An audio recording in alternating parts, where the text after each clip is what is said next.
Hello, everyone, and welcome to the Your Mark on the World show. I'm your host, Devin Thorpe. I'm a Forbes contributor covering social entrepreneurship and impact investing. And today we have an extraordinary guest with us. Brett Durbin is the executive director of the Trash Mountain Project. And it is so much worse than you think it is. You do not want to miss this episode. Welcome to Your Mark on the World, bringing you another changemaker with champion of social good, Devin D. Thorpe. Brett, welcome to the show. I just can't wait to learn more about what you're doing to address these problems of the people living in and working on these massive trash piles in and around some of the world's biggest cities. But welcome to the show, Brett. We're thrilled to have you. Well, thank you for having me. It's an honor to be on and be able to share a little bit about what we're doing. Tell us about the problem for a minute, if you would. Yeah, it's something that's starting to get a little more visibility. So I think some people have a little bit of maybe a little bit of background in hearing about this, but it's not something that we see in the United States and most Western European countries and more developed countries. You don't see it when we have a little bit more just stricter policies and laws in place on how we deal with waste. And when you have a country that doesn't have very strict policies, what we found was it was actually just a trip I was asked to go on about 10 years ago down to Tegucigalpa, Honduras. And I honestly had never heard of what we now call a trash dump community. But it's basically a situation where there really isn't any policies or guidelines on how waste is disposed of. And so the landfill itself will look very similar to what we would see in the States, maybe not as layered and done as more of a sanitary landfill. But it's a dumping ground, and you have something that occurs in a lot of these places is usually it's around a big city because the dump is much larger. There's more there to pick through, and so you have people that can't find any work anywhere else will kind of flock to these areas. I mean, if you just picture a dumpster diving situation is a much smaller scale, but you have families that actually start kind of, migrating into these areas, and what we call a trash dump community would be basically where an urban sprawl has kind of happened surrounding a landfill. And it's not something that's really regulated, so you can just kind of come and go as you please. Age doesn't matter in most of the places. Even ones that say they have policy on no one, under the age of 16. We see kids as young as, 2 and 3 years old picking through the trash with their families. But that was kind of the thing I think that caught me off guard versus just people picking through trash was just the widespread age group from babies on up through senior citizens doing this and just trying to eke out an existence. Really, they're doing what you would think they'd be doing. They're looking for something that's resellable, recyclable, or they can take as food. Maybe it's old food that's not quite as rotted, and they can eat that, or they find clothes or anything of value. That's what they're picking for. And so that's kind of what I stumbled into. It wasn't something I was looking for, but when I was seeing the different layers of the problem and how big this problem was, as I started researching it and finding it, and really at this point we know it's around 2/3 of the countries throughout the world have some level of this, varying levels of severity, but from just a handful of families that are just kind of doing that to make a living to, where you have 100,000 people surrounding one of these dumps. And so unfortunately they're not safe places, as you can imagine. Health-wise, it's a major problem. Lots of metals, toxins, poisons that they're constantly in contact with, along with animals. And waste. Yeah. So I imagine it's just by any measure you and I would have used from our experience in the developing world. We're talking about hell on earth, right? Yeah. There was actually a New York Times writer that's what he called it. He said, this is the closest thing to hell on earth I've ever seen. And because you also have like smoke, it's burning from underneath, and it's just got this real hellish feel to it. Honestly, that's a great word to use about it. So yeah, just horrible. And of course, I don't want to in any way diminish the human tragedy, the human toll that we're talking about, but this is also an environmental disaster. Oh, 100%. It's funny, I went down and, my background, I was actually a pastor, a college pastor at the time, and I left that to do this, but, the human element of it is what drew me in. But then as the further I've gotten into it, I realized, the environmental factor is what defines this problem. So if there wasn't a waste problem like this, there wouldn't be the humanitarian problem. And so they're very interconnected. I mean, there's no way to separate the two. So it's such a powerful insight. Brett, tell us about what you're doing now to address these problems. I mean, it seems so daunting, so overwhelming that it's scary to any of us to even try and wrap our minds around this. Yeah. We've had to start small, obviously, just as we're doing a lot of learning. We've been at this for a little more than 8 years now, and it's going to be a constant learning curve in every place that we're at, because every culture is going to be different too, and how these problems can be addressed. But inevitably, the starting point is there's someone there wanting to do something, whether that's a teacher that has come in that wants to teach some of the kids and get them into school, or it's a pastor or a church or a humanitarian group, or, there's any number of ways you find a leader that's there trying to do something. They just typically don't have the resources to do what they would really like to do to address some of the problems. And so a lot of times when we come in and see it, you do see very urgent needs. We talk about kind of relief versus development. A lot of times you have to do some of these relief efforts. I've compared it to, we've gone and helped with some disaster relief that were around these areas, but you go into a disaster after a hurricane or cyclone or tornado.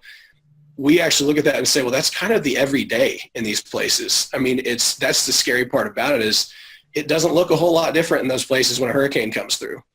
And so what we've seen is we do have to address some of those urgent, you're talking about feeding kids that have no food. You're talking the nutrition and health side of things. You need to address those things. You need to be able to provide education. But on a much grander scale, we have to be looking towards the top of the waterfall, so to speak, and say that actually policy is what has created this monster, so to speak. Yet it's not as easy as just closing a dump. A lot of people ask, like, well, why don't you just close the dump, sir? If they change the policy, it'll be fixed. The problem is this has become an economy. And so if you were to just go in and close a dump, which has been done in several places, we've documented, you just destroyed an entire economy with people that are counting on that for their livelihood. Now, that livelihood is not what we want them doing, and there should be better options. But if you just do away with it instantly with no, kind of set up and strategic way of doing it, then you've almost created another issue then you're going to have to deal with. And so there's a lot of levels to it. It's definitely very complex what you have to do in addressing these things. And so, yeah. Can you give us an example of an individual or family you've helped and how you helped them? Yeah. For us, we even say in our mission statement, working with children and families, I think for us, usually the most vulnerable we find in these areas, for a lot of different regions, you can probably imagine, is the kids, babies, preschool, on through, K through 12. We want to try to help the families with some of the needs those kids have. Most of the parents want their kids getting an education, but because of the situation, they have to work. They have to go and pick through the trash for 12 hours a day. And so we want to go in and address that. And so, one specific family we've had, I mean, it's a pretty incredible story. There's a whole family of kids. There's 4 kids, and the parents have put them in a program that we partner with in Honduras. And one of them has graduated high school. Another one actually just did a week ago.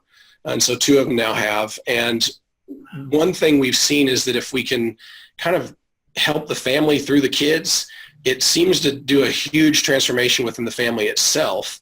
And they have all left working on that trash dump at this point to do other things. And we've tried to give opportunities for livelihood training, technical training for the parents, to help get them into a different career. get them into a different career path. And so we have a lot of families we could point to that story. That typically is what we've seen to this point. On a macro scale, it would just be the simple difference nutrition makes for these families. I mean, brain function for the kids, being able to learn, having a drive to learn, and so that would be, I would say that's kind of the typical success story we've seen is just you see a true transformation within the family to walk away from that life on their own accord and their own choice. It's not something we're telling them to do.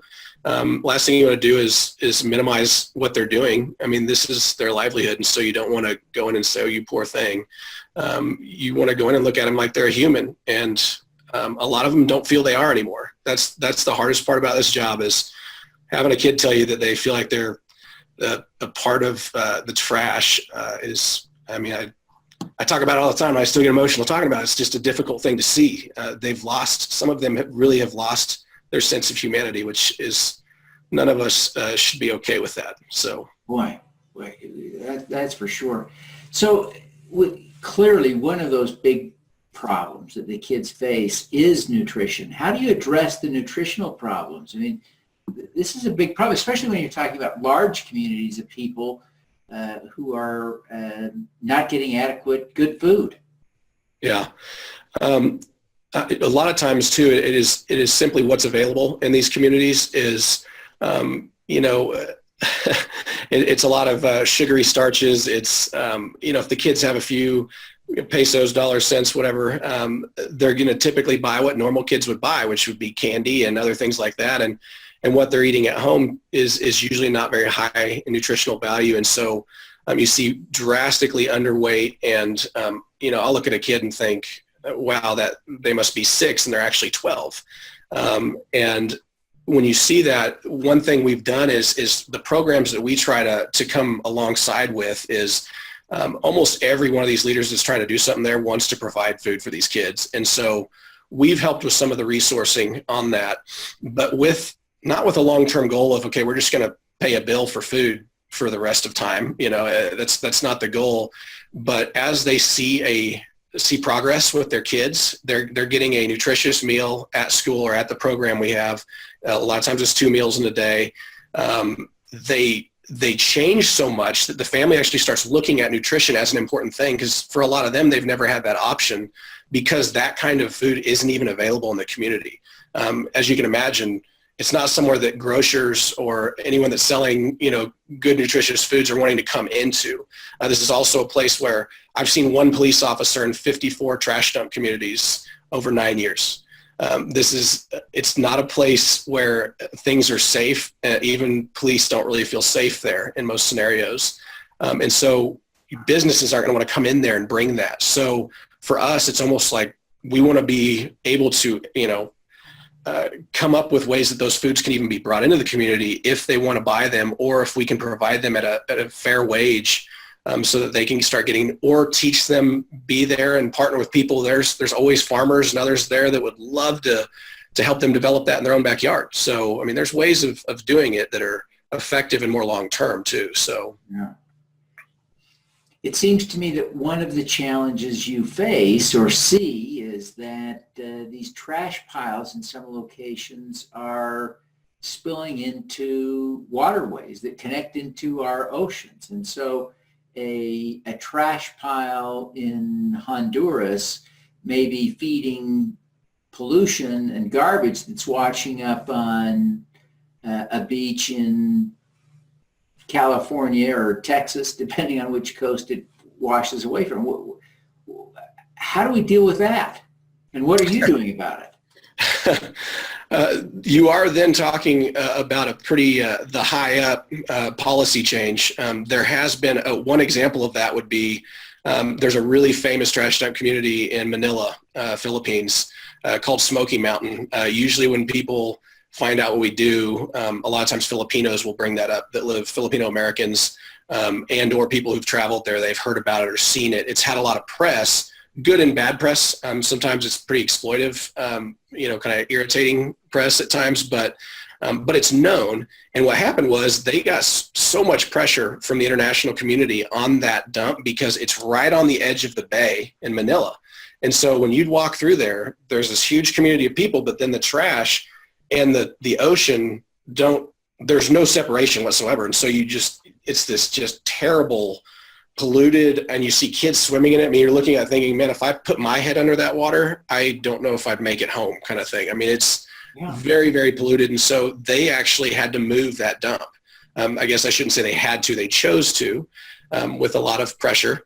But they closed it down and moved it to a different place. And so I think a lot of times with the oceanic life and the pollution that happens there, we just need to make a decision, and maybe it's as a global community, that we cannot have landfills right on the edge of our oceans. I mean, or any kind of major, water source, rivers, creeks, all of it pours in, just like you said. It has this effect that kind of just spills down into the city or down into the ocean, and then it kind of goes everywhere, and so it's a major problem. And I think a lot of it is visibility. It's people knowing about it and, saying something, and the good thing is, what I've seen is there's such a huge discussion right now, obviously, with environmental issues, green initiatives, whatever you want to call it, good or bad in terms of the conversations and the arguments. I'll tell you what, there's so much that does need to be done, or we're going to be dealing with a much bigger issue on a much bigger scale, not far into the future. And so decisions need to be made and policies need to be put in place where this isn't even allowed as a global community, that it's right on the edge of an ocean. So that's a huge problem. What are you most proud of having accomplished? Oh, well, I think for me, and definitely where we would vary from maybe a humanitarian group, which we are trying to get more and more involved with humanitarian groups and partner with them because, again, these issues are so interconnected. On the human side of it, I think a lot of this comes from my own, beliefs and my faith that's kind of driven me to this point, but we're all part of a global family. And when you see especially a child, but I think even as a parent, as a dad myself, when you see a family, whether it's a dad or it's a child or it's a mom, start to feel that they are somebody, that they actually have value. I've gotten to watch that so many times at this point that it way outweighs when I have to hear kids tell me that they think they're part of the trash, or that the community around them, their culture believes they're trash. They're a forgotten people. And when you see them, like the light bulb turns on, all of a sudden they realize they have value. They realize they can give something to this whole thing called community. And that to me is, when I see that's the greatest accomplishment I think I will ever see, is that if I have a hand in that in any way, and if this organization can help that in any way, and to see people find their value, to me, that's a good day. So. For sure. Well, clearly the work you're doing is inspiring, and many people look up to you and admire you. They're grateful for the work you're doing. But who do you look up to and admire as a role model?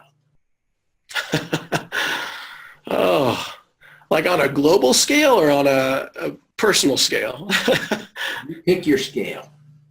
I would say my heroes, if I was to choose my heroes, I'll just call it that. It is the people that actually work in these communities, the leaders.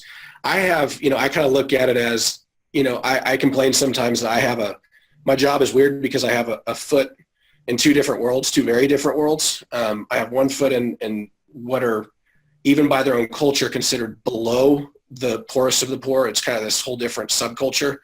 And then I have another foot that a lot of times is in the wealthiest, living rooms in America, because we have, generous people that are giving to help make this happen.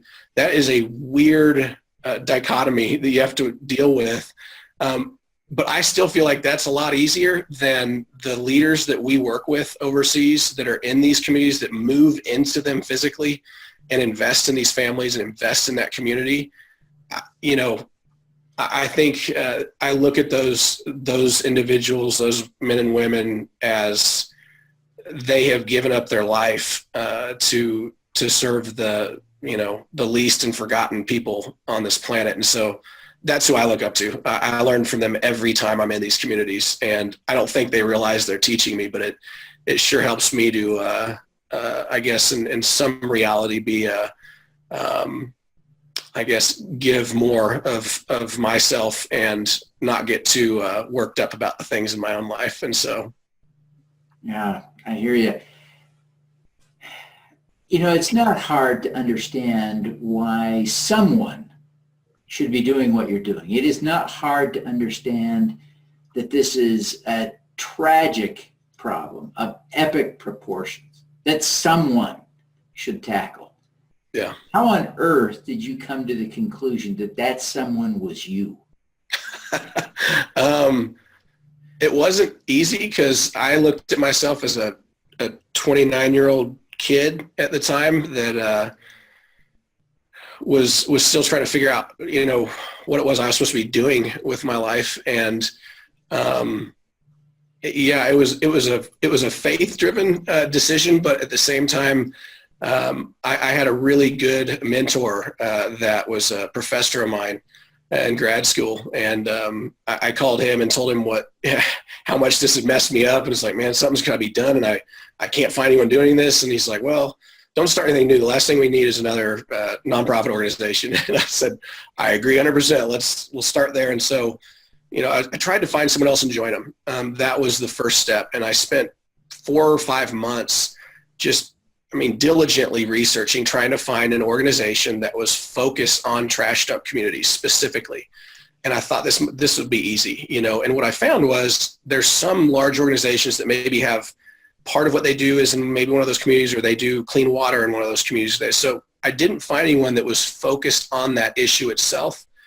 And so after a lot of frustrating months, I went back to him. I said, I can't find anybody. He said, well, I guess, if you decide it's you, tell me what I can do to help, and so it took about 8 or 9 months of a lot of conversation with my wife and people I look up to, people I trust, and prayer, and you name it. I was kind of almost forced into the conclusion, and it's something that fortunately I have my passion for it has grown every year. And so it's not something that I see myself ever walking away from until we see much better solutions than we're seeing right now. And so that was kind of the process, I guess. I'm not the smartest person. I don't have the greatest background in this. Fortunately, I've been surrounded by a lot of people that know so many different areas that are involved in this complex issue that hopefully my own inabilities at times won't get in the way. But I appreciate the opportunity, honestly. I think it's just it's been an interesting and adventurous ride. So, Brett, what is your superpower? Say that again. What is your superpower? My superpower. Oh, wow. What's yours? No. I asked the questions, you answer them. My superpower. Oh my. I'd have to ask my kids that.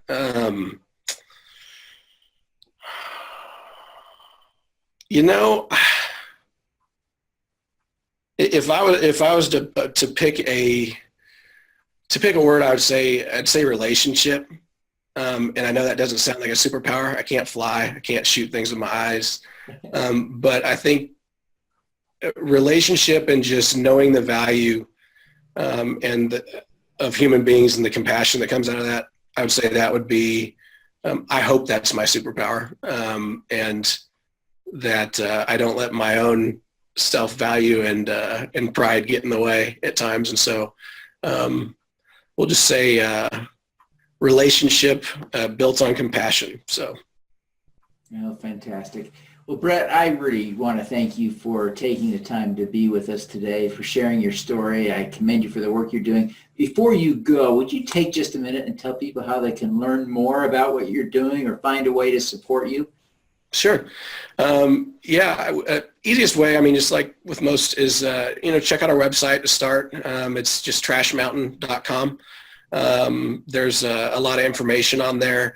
We love working with, any number of different organizations, churches, schools, businesses. I'd love to talk to you. Honestly, those are the favorite part of my day, is when someone is wanting to know more about what this is. And so you can check out the website. All of our information's on there. Information about how you can give, obviously, is, finances are always a need for any nonprofit. But also, if you want to learn more about how we handle that, and we're very strict on how we handle those things. And so I'd love to talk to you about it, or one of our staff would. I'd say that's the easiest way. Check us out on Facebook or any number of social sites. But a good starting point would be trashmountain.com. Fantastic. Well, Brett, again, we thank you for joining us. We commend you for your work and wish you every success in helping people transition their lives away from those trash mountains and toward more productive, healthy careers. Thank you. Appreciate you. And it's meant a lot to be on here, so thank you. All righty. Let's do some good. Thank you for listening. This podcast was recorded via Google Hangouts on Air and is available at youtube.com/Devin Thorpe. Subscribe to this podcast on Stitcher or iTunes by searching for Your Mark on the World. Every weekday, Devin hosts a CEO, celebrity, entrepreneur, or other changemaker here on the Your Mark on the World show to inspire and prepare you to make your mark. Devin is a champion of social good, writing about, advocating for, and advising people who are doing good. He is a Forbes contributor who is a recognized thought leader in social entrepreneurship, impact investing, and crowdfunding.